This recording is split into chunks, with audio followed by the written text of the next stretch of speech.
साथ जो हुआ उस पर उसे अभी तक यकीन नहीं हो रहा था। उसके हाथ में अपने पिता की तस्वीर थी, लेकिन उस तस्वीर में वो गुस्से से भरी निगाहों से राणा को देख रहा था। अगर उसका बस चलता तो वो अभी के अभी राणा का सर काटकर अपने पिता की मौत का बदला ले लेता। मैं तुमसे पूछना ही भूल गया, इतने सालों तक तुम थे कहाँ? कहाँ थे तुम? पापा के जाने के बाद मैं एक अनाथ आश्रम में पला बढ़ा। कई सालों के बाद वहां से निकला, काम करने लगा ताकि पढ़ाई के लिए पैसे जोड़ सकूं। लेकिन इस दौरान आप लोगों ने मुझे ढूंढा क्यों नहीं? टाइगर, ऐसा नहीं है कि मैंने तुम्हें ढूंढने की कोशिश नहीं की।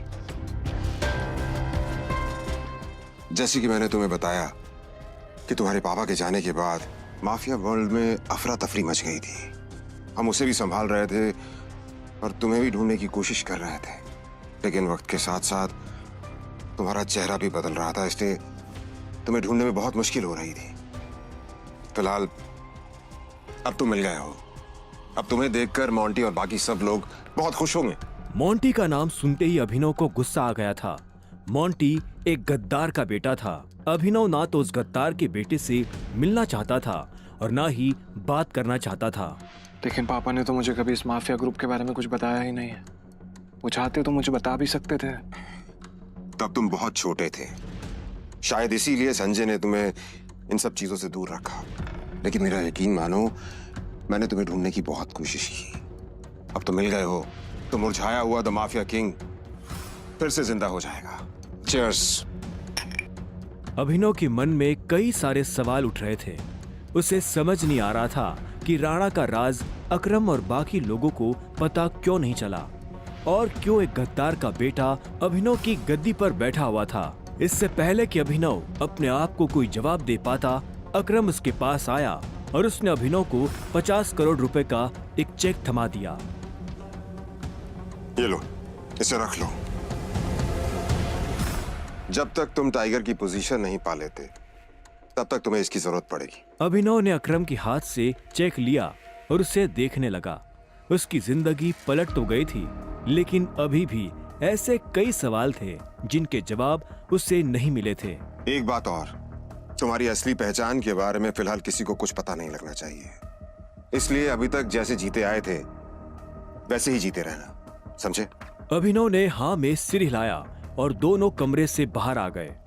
इधर अनन्या चिंता भरी निगाहों से उस कमरे के दरवाजे को देख रही थी जिसमें अभिनव और अकरम थे। वो ये जानने के लिए बेताब थी कि उन दोनों के बीच अंदर क्या बात हो रही थी और अभिनव को आने में इतनी देर क्यों लग रही थी। लगता है आज अभिनव अपनी दवा चखेगा। वैसे कितने दुख की बात है ना, शादी के बाद बेचारा ऐश करने से पहले ही मर जाएगा। ये सुन अनन्या को झटका लगा। वो जानती थी कि अकरम के लिए किसी को मारना कोई बड़ी बात नहीं थी। अकरम सर जैसे गटर के चूहों को बर्दाश्त नहीं करते हैं, साफ कर देते हैं। देखना ये भी नहीं बचेगा।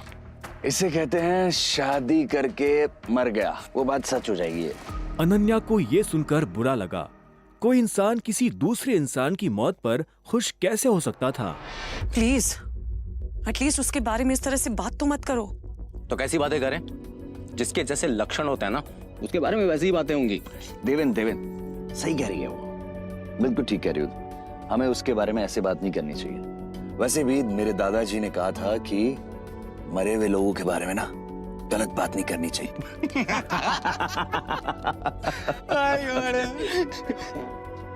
इससे पहले कि अनन्या कुछ कहती, अकरम अभिनव को लेकर बाहर आ रहा था।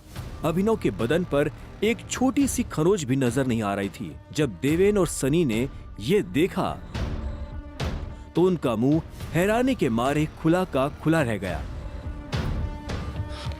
इसे देखकर तो लग ही नहीं रहा है कि अकरम सर ने इसे हाथ भी लगाया है।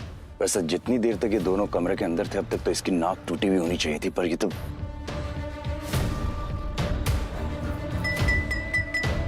लेडीज एंड जेंटलमैन, मैं आप सबको किसी से मिलवाना चाहता हूं। ये अभिनव, मेरे सबसे पुराने ड्राइवर का बेटा, मेरे लिए बहुत अजीज है ये।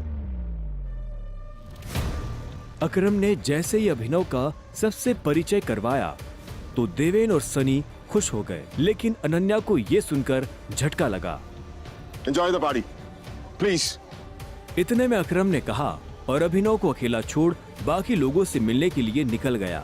देवेन और सनी को अभी तक समझ नहीं आ रहा था कि अकरम अभिनव को इतना भाव क्यों दे रहा था। अभिनव को इस बात से कोई लेना देना नहीं था कि सनी और देवेन उसके बारे में क्या सोच रहे थे। उसकी आंखों के सामने बस रह रहकर अपने पिता की शक्ल आ रही थी। उसे वो रात याद आ रही थी जिस रात को राणा ने संजय को गोली मारी थी। अभिनव को ये भी याद आया कि उसे खुद भी गोली लगी थी, लेकिन उसकी किस्मत अच्छी होने की वजह से वो बच गया था।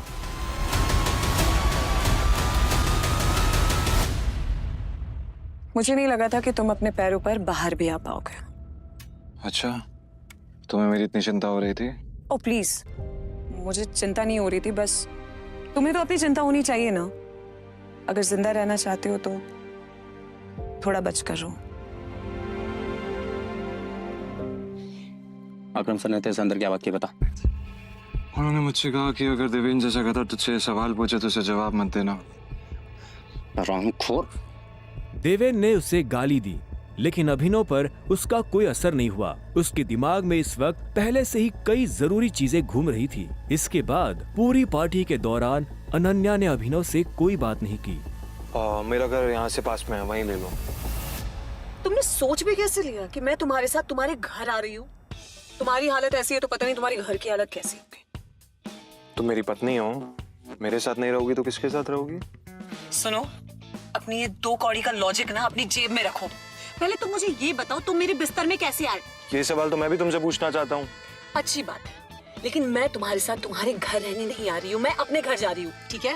और अगर इन फ्यूचर मजबूरी भी रहे ना तो मैं तुम्हारे साथ तुम्हारे घर में नहीं रहूंगी, तुम मेरे घर रहने आओगे, एक नौकर की तरह, समझे? अभिनव ने पहले उसे देखा और फिर अपनी उंगली में पहनी हुई उस अंगूठी को देखने लगा।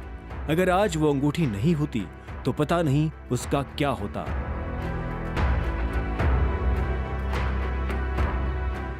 अगली सुबह जब अभिनव का अलार्म बजा तब वो फिर से वही सपना देख रहा था।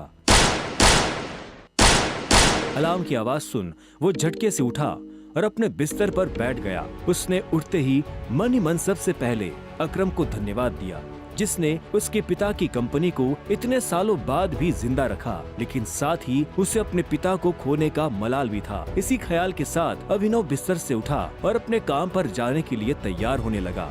अकरम के हिसाब से उसकी डिलीवरी बॉय की जॉब उससे अपनी पहचान छुपाने में काफी मदद कर सकती थी। अभिनव ने अपनी जेब में अकरम का दिया हुआ चेक डाला और घर से निकल गया। 1 घंटे बाद जब वो अपनी बाइक से ऑफिस आया और कॉरिडोर में चलने लगा तो उसे पीछे से आवाज आई, ए डिलीवरी बॉय। यह आवाज उसके साथ काम करने वाले हरीश की थी। उसे ऑफिस में अपना काम करने की नहीं, अभिनव को चिढ़ाने की तनख्वाह मिलती थी। क्या हुआ, कुछ काम है? मुझे देर हो रही है। हाँ, अबे तुझे किसी मीटिंग में जाना है, बॉस तुझे बुला रहा है। और भाई कल तू कहाँ चला गया था बिना बताए? अपने बाप की बारात में गया था क्या?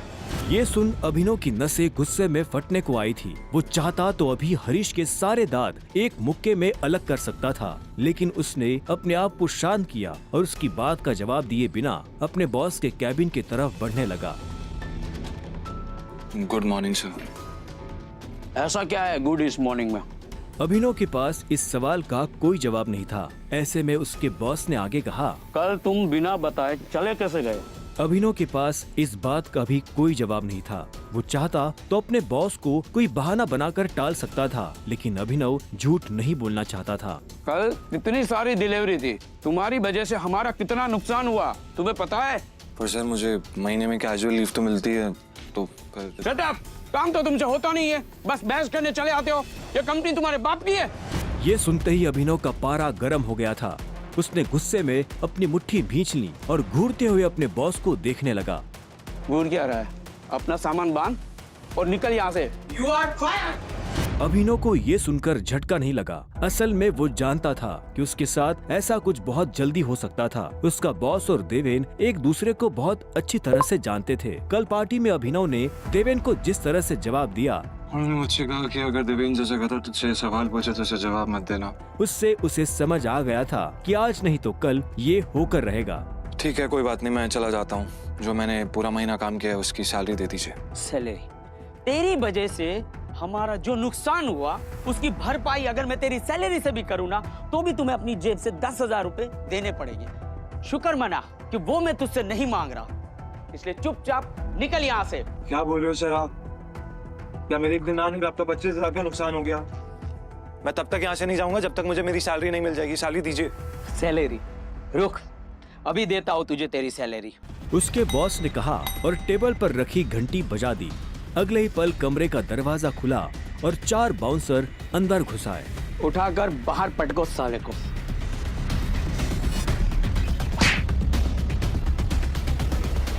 बॉस के मुंह से ये सुनते ही वो चारों अभिनव पर धावा बोलने के लिए टूट पड़े, लेकिन इससे पहले उनमें से कोई अभिनव पर हमला कर पाता, अभिनव ने उन्हें पटकनी दे दी थी। उसने किसी का हाथ तोड़ा तो किसी का पाँव, किसी के पेट में मुक्का मारा तो किसी के पेट पर लात। देखते ही देखते बॉस के सारे आदमी ढेर हो गए थे। बॉस ये देख भौचक्का रह गया था। अभिनव अब सीधा बॉस के पास आया और उसकी गर्दन पकड़कर बोला। बॉस ने घबराहट में अपने ड्रॉर से कैश निकाला और कांपते हाथों से अभिनव को थमा दिया। अभिनव ने कैश देखा और बॉस की गर्दन छोड़ वहां से बाहर निकलने लगा। इससे पहले कि वो बाहर आता, उसने बॉस की आंखों में देखा और बोला, और एक बात याद रखना, अगर आज के बाद किसी के बाप पे गया ना तो गर्दन तेरी होगी, पंजा मेरा। ये सुन बॉस के होश उड़ गए थे। उसे पता था कि अभिनव एक गुस्सैल आदमी है, लेकिन उसने कभी उसका गुस्सा देखा नहीं था। इधर अभिनव भी जब ऑफिस से बाहर आया तो उसे एक अनजान नंबर से फोन आया। अभिनव ने फोन उठाया। हेलो, कौन? टाइगर, अकरम। हाँ कहिए। मुझे तुम्हें किसी से मिलवाना है, वो भी हमारे माफिया वर्ल्ड का एक बहुत बड़ा नाम है, और साथ ही साथ तुम्हारे पापा और मेरा जिगरी यार भी, बलराज। मैं चाहता हूं कि बलराज को पता चल जाए कि हमारा टाइगर वापस लौट आया है, इसलिए शाम को साथ में डिनर करेंगे होटल सफायर में। एड्रेस तुम्हें भेज रहा हूं, ठीक है? सी या, बाय। अकरम के मुंह से बलराज का नाम सुनते ही अभिनव के बदन में झुरझुरी सी दौड़ गई थी। उसने बलराज का नाम पहले भी सुना था। इस शहर में बलराज का नाम बच्चा बच्चा जानता था और हर बड़ा आदमी उसके नाम से थर थर कांपता था। ऐसे में अभिनव को भी उससे मिलने में घबराहट हो रही थी। जिस बलराज से वो घबरा रहा था, असल में वो उसी का बॉस होने वाला था। पर क्या वो बलराज का बॉस बन पाएगा? क्या वो अपने पिता के दोस्त को अपना दोस्त बना पाएगा? जानने के लिए सुनते रहिए द रिटर्न ऑफ टाइगर, सिर्फ पॉकेट एफएम ऐप पर।